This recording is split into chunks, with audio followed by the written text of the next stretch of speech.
For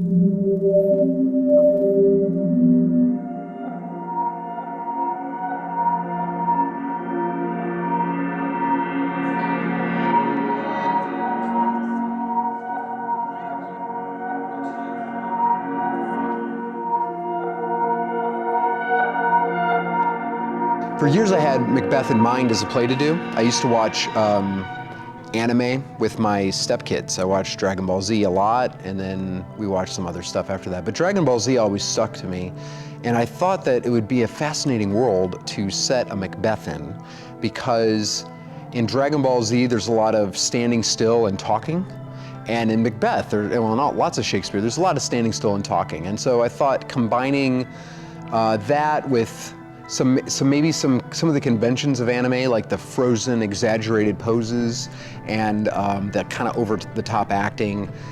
I don't know if that's what will end up being in this production, but that's what inspired it. So I've had this in mind for a while. It's been a long time coming to put together this show. So what am I looking for when I'm auditioning the students? I'm not looking for polished performers.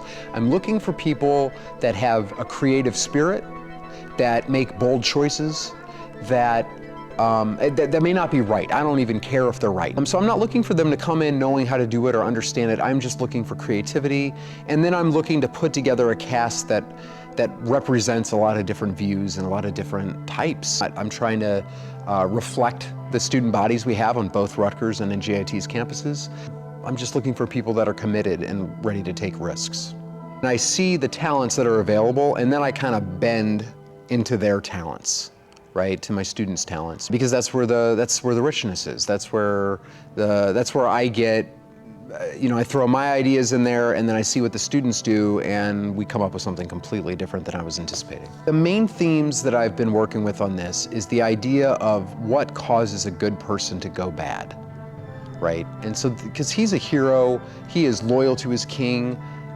He fights a battle and wins it for everyone. He's the hero of the battle, and within a day or two, he's killed his king. Like, what on earth is that process? And on television, sometimes we see characters do this, right? They start off good and they go bad. Game of Thrones had a whole big thing about this, and how, and people were freaking out about like how it was earned or not earned. But luckily, I've got backup. I've got Shakespeare. Shakespeare understands the human condition better than almost any poet that has ever lived.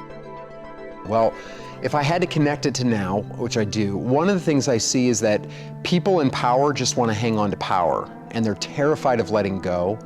And there's like an older generation that is just terrified of the way the world is going to go, right? And this play is about people getting an idea that they should be in charge and then being unable to even imagine not being in charge. Macbeth gets this idea put in his head, and he obsesses on it, and then he slowly breaks all of his moral guidelines to get what he wants. And then by the end of it, he has everything, but he has nothing. But I think it's a story that reflects a fear we all have.